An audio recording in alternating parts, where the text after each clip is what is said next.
We've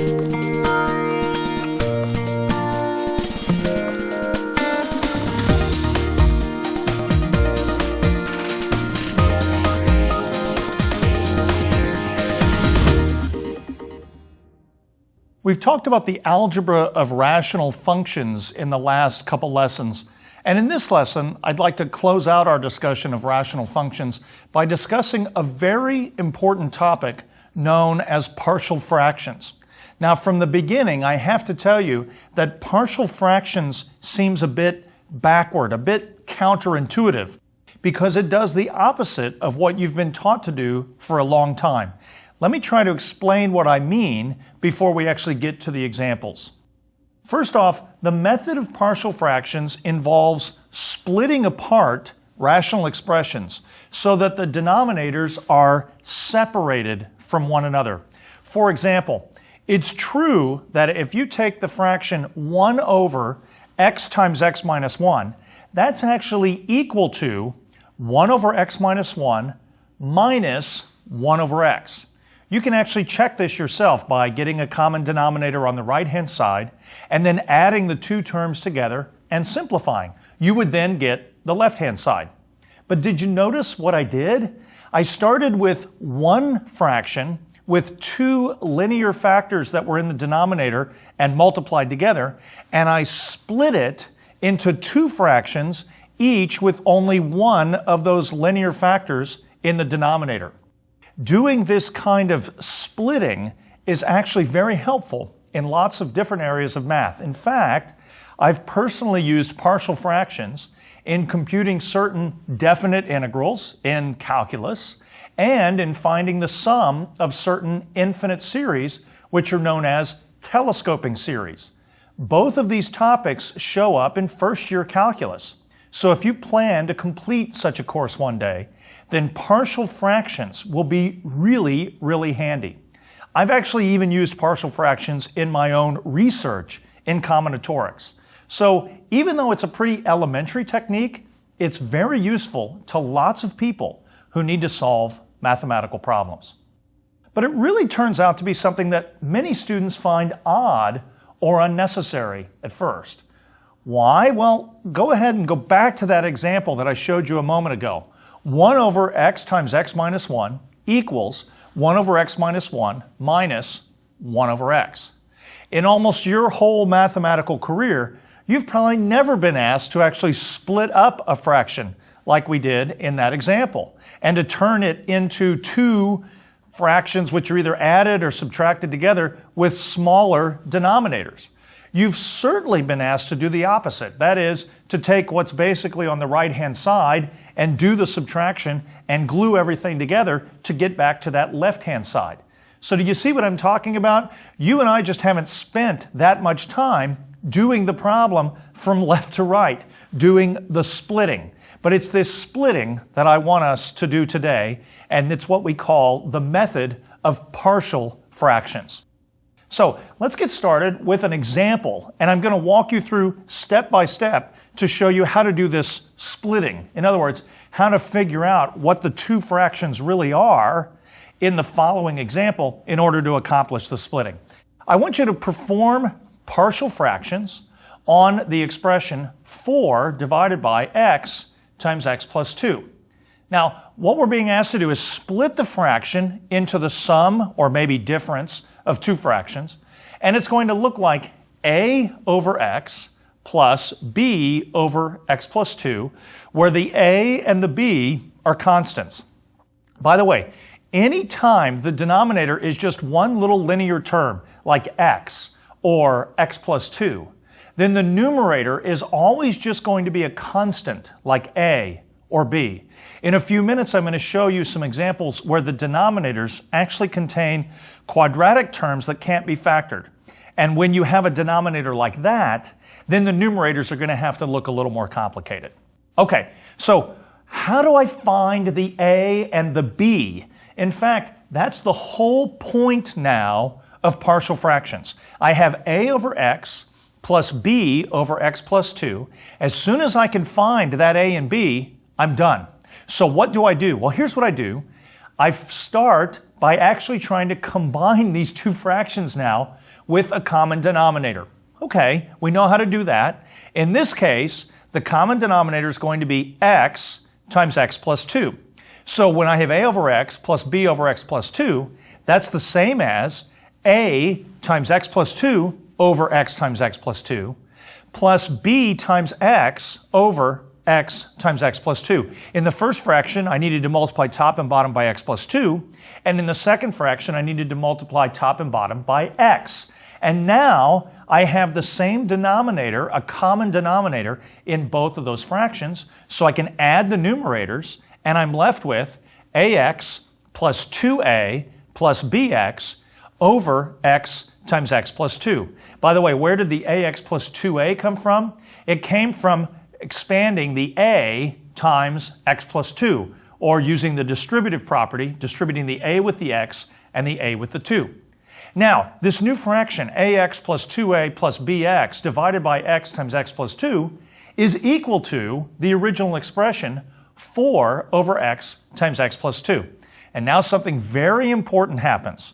When you have two fractions that are equal, and their denominators are also equal, and in this case, the two denominators are just x times x plus 2, then you can conclude something very important, that the numerators are also equal to one another for all values of x.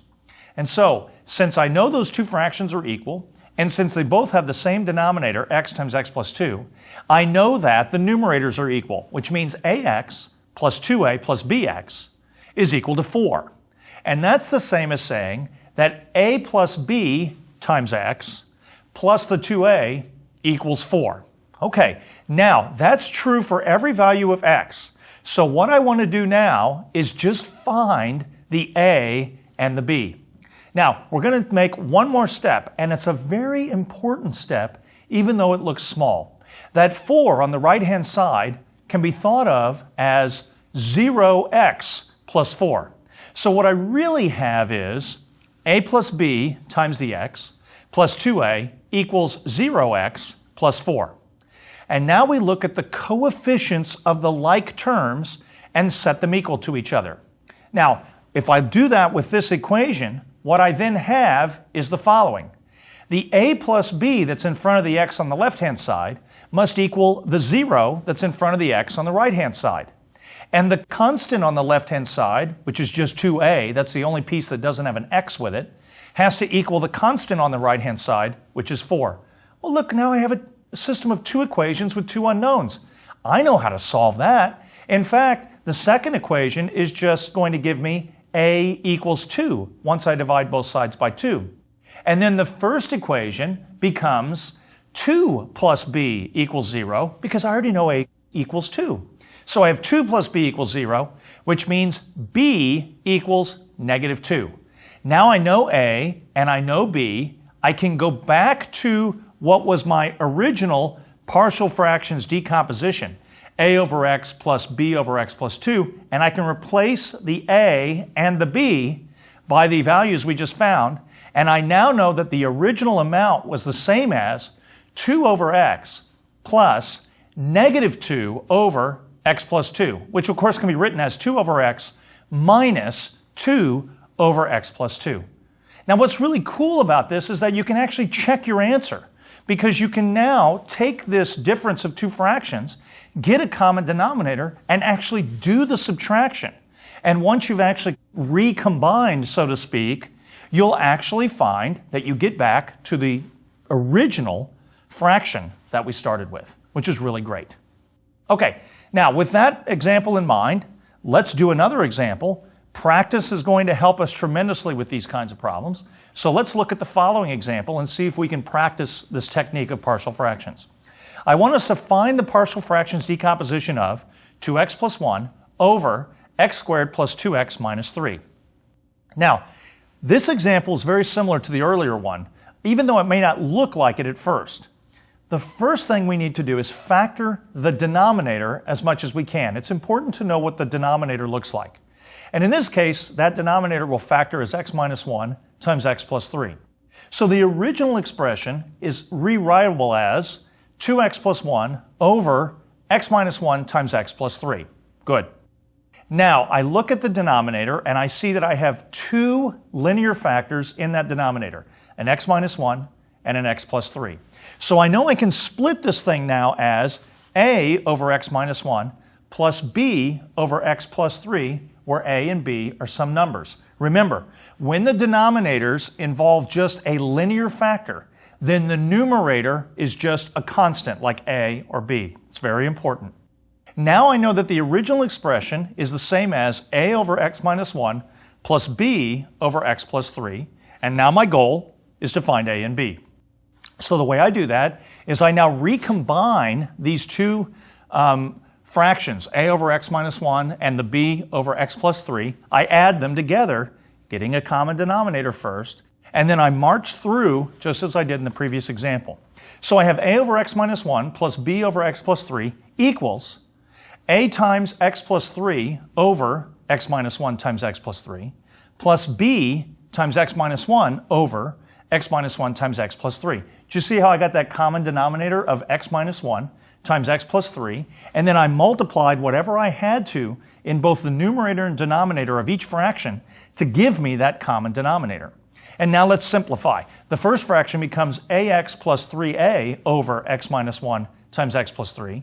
And then the second fraction is bx minus b over x minus 1 times x plus 3. And now I can add the numerators, and I get ax plus the bx plus 3a minus b, all divided by x minus 1 times x plus 3.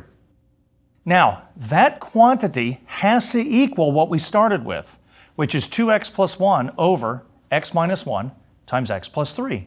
So we have two equal fractions, and they have the same denominators. And the only way that can be true is if their numerators are also equal, which means ax plus bx plus 3a minus b has to equal 2x plus 1, which was the numerator of the original expression. Now, I take the coefficients of x. Those must be equal to each other. Since the one side has ax plus bx in it, I know that the coefficient of x on that side is a plus b. And since the other side has a 2x in it, the coefficient of x there is a 2. So a plus b equals 2. If I then look at the constants on both sides, I know the constant on the one side is 3a minus b, and the constant on the other side is just a plus 1. So that gives me the equation 3a minus b equals 1. And so now I have two equations with two unknowns. The two equations I just gave you, the two unknowns are a and b. Let's solve this system now. This reminds us of the lesson in which we solved two equations with two unknowns.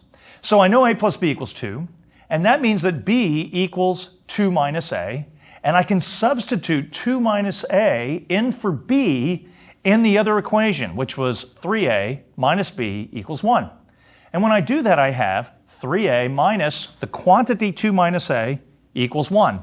Distributing that minus sign gives me 3a minus 2 plus a equals 1, or 4a minus 2 equals 1, or 4a equals 3 when I add 2 to both sides. So the a has to be 3/4. Okay, once I know a is 3/4, I can tell you what b is pretty quickly, because b was equal to 2 minus a. So b equals 2 minus 3/4, which means b equals 5/4. And that was the goal. The goal was to find a and b. Now I know them, and therefore I can plug them back into the original split, the decomposition, if you will, that we wrote down to start, and I now know the following. The original expression, 2x plus 1 divided by x squared plus 2x minus 3, is the same as, it's equal to, 3/4 over x minus 1 plus 5/4 over x plus 3. Again, we could check this. We could actually do the sum on the right-hand side now after we get a common denominator, just to make sure we get the left-hand side, which is great. Anytime you can check something in math, it's a wonderful thing. I'm not going to do that today because we have other things to do in this lesson, but I'll leave that to you. The fact that you can check, though, is something that's really helpful, and if you take the time, you can do that yourself. Now, I'd like to start looking at some other types of examples that we see here with partial fractions, just so you get a feel for the different ways this can change just a little bit as the denominators get more complicated in the examples. So let's look at the following. Find the partial fractions decomposition of x plus 3 divided by x cubed minus 2x squared plus x. Now, the first thing we've got to do is factor that denominator, because by factoring the denominator, I'm going to know how to split the fraction. Okay, the denominator, x cubed minus 2x squared plus x, has a common x everywhere. So I factor out that x, leaving me x times x squared minus 2x plus 1. And the x squared minus 2x plus 1 is just the same as x minus 1 times x minus 1. So what I really have in that denominator is x times x minus 1 squared.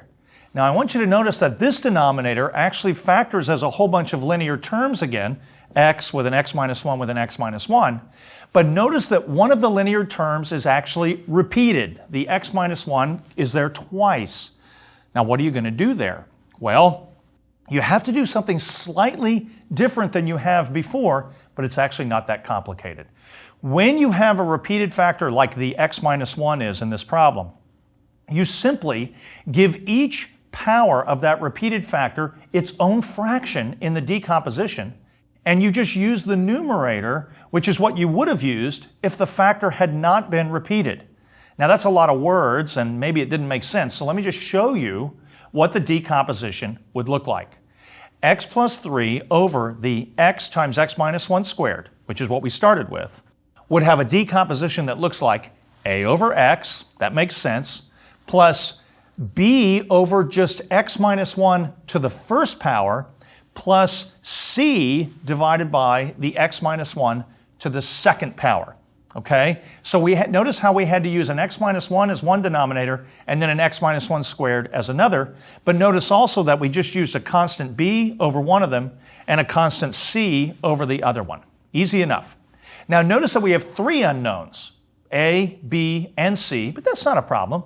It just means that our system of equations might get a little bit bigger. But you and I have solved systems with three unknowns before in this course. So I think we're fine. Let's just keep moving forward. We now have our decomposition, a over x plus b over x minus 1 plus c over x minus 1 squared. Now I have to get a common denominator and try to combine all this. Now, what is the common denominator in this example? Well, you need an x, and you need an x minus 1 squared. So the common denominator is going to be x times x minus 1 squared, and a little hint, that's the way the original denominator in the original expression factored. That's the denominator we want here. So I'm going to try to get every one of these fractions to have a denominator of x times x minus 1 squared. The first fraction, a over x, then, is going to need to be multiplied by an x minus 1 squared. Okay, that's good. The second fraction will need to be multiplied by an x as well as one extra copy of x minus 1. And so that second fraction is going to become b times x minus 1 divided by x times x minus 1 squared. The third fraction, c over x minus 1 squared, all it needs is an extra x in its denominator, and so it's going to become c times x divided by x times x minus 1 squared. So what I really have then is, after I combine everything, a times x minus 1 squared plus b times x minus 1 plus c times x, all divided by this common denominator, x times x minus 1 squared.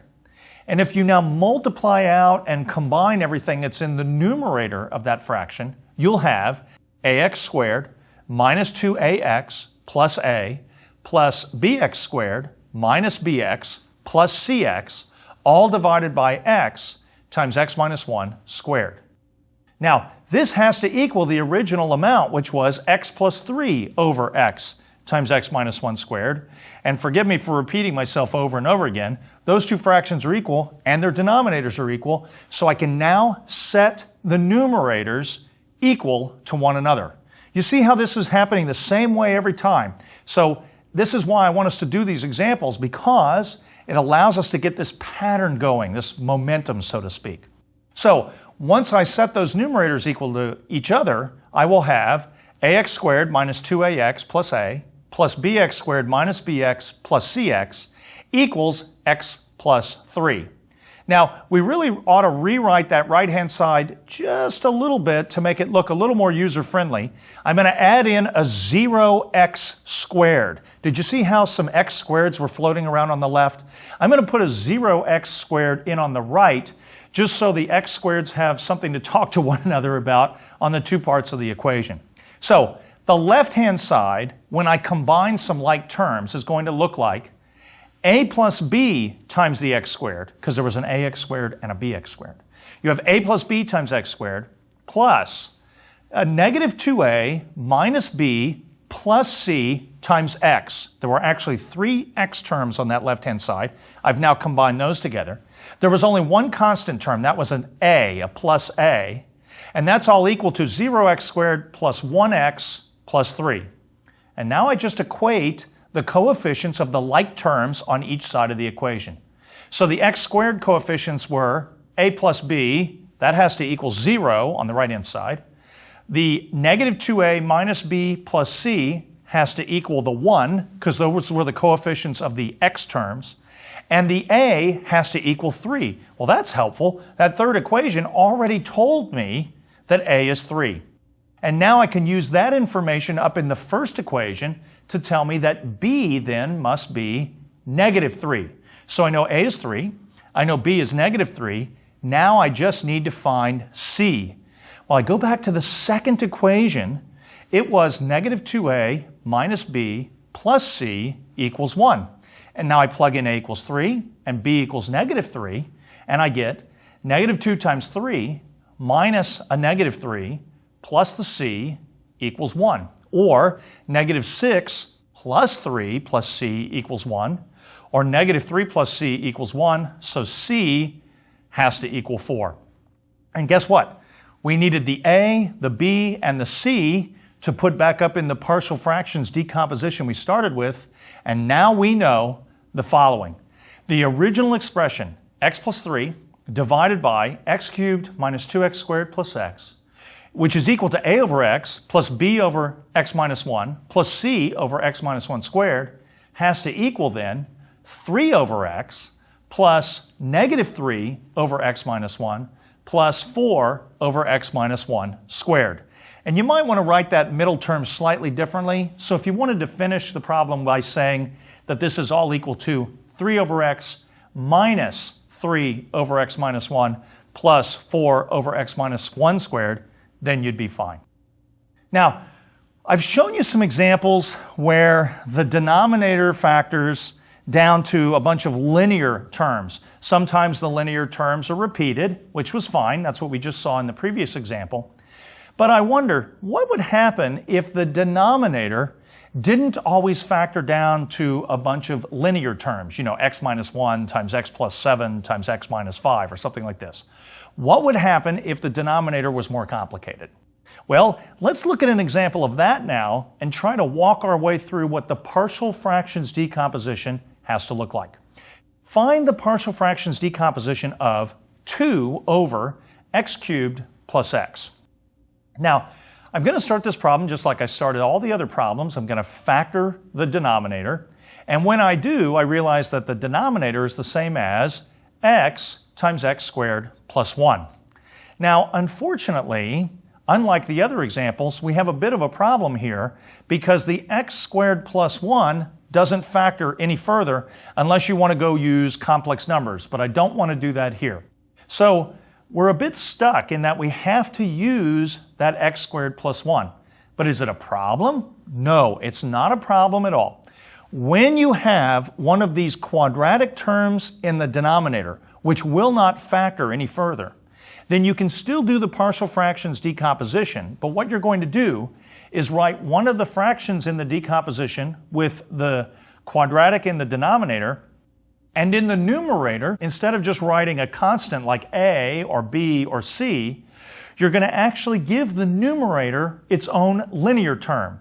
So in this case, I could give the numerator something like b times x plus c, and then the denominator would be x squared plus 1. So here's what the partial fractions decomposition looks like for 2 over x cubed plus x.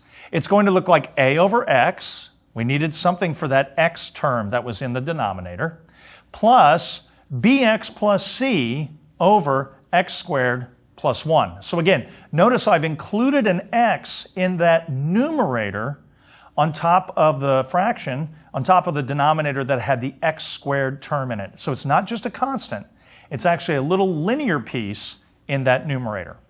Now guess what? The rest of the problem is exactly the same as it's been in the others. You're now going to go back to this decomposition, recombine them with a common denominator, set things equal to one another, and solve a system of equations to find a, b, and c.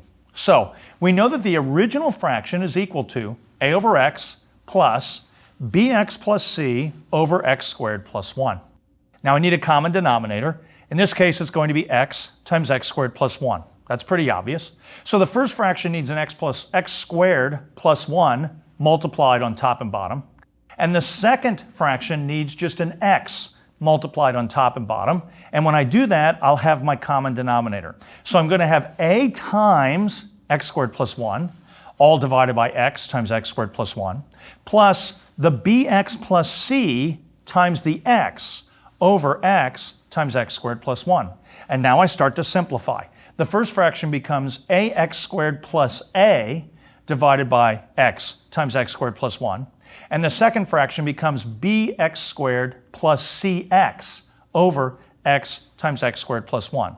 And now because I have a common denominator, I can combine these together to give me ax squared plus a plus bx squared plus cx, all divided by x times x squared plus 1. And now let's just do a little quick rewrite. Notice that there are two x squared terms in the numerator. So I can rewrite this as a plus b times the x squared plus cx plus a, all divided by x times x squared plus 1. Now that equals the original fraction.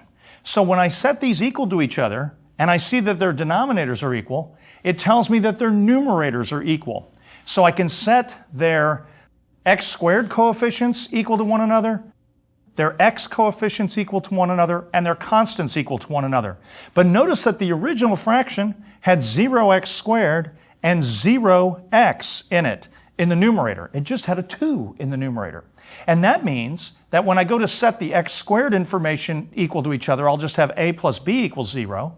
When I set the x information equal to one another, I'll have c equals 0. And then, of course, the constants are just a equals 2. So now I know, well, I knew c was 0 already, and I know a is 2. That means from the first equation that b has to be negative 2.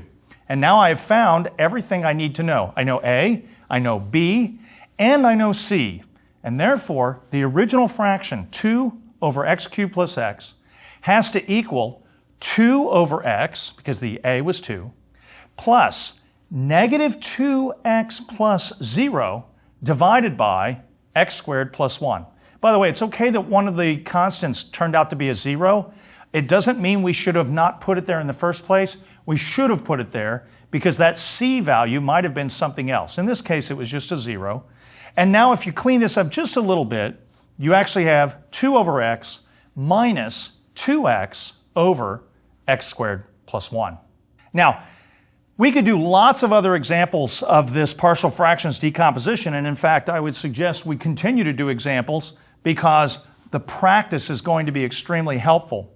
But unfortunately, I don't have enough time to really share tons of examples with you. So what I'd like to do is just suggest that you try more of the examples that are in the course workbook and make sure you get comfortable with walking through the steps. If you've noticed in all of the examples we've done, really it was the same steps every time. Factor the denominator of the original expression, do the splitting with constants and so on floating around. That, of course, is the part that changes from time to time. And then you just recombine, solve a system of equations, and you're done. So it's actually the same pattern over and over, but I would encourage you to do lots of examples just to get good at the process. Now, honestly, in this lesson, we've finalized our discussion of rational functions and expressions, and we've shared several examples of this method of partial fractions. You can see here how many different lessons we've already learned to have come into play. We've talked about simplifying rational expressions, adding, subtracting. We've even talked about solving systems of linear equations again, which is one of my favorites. Now, in the next lesson, we're going to shift focus once again, and we're going to talk about a new family of functions called exponential functions, and their related family called logarithmic functions. These are totally new families of functions which actually have lots of real-world usages. So I look forward to studying those in our next lesson.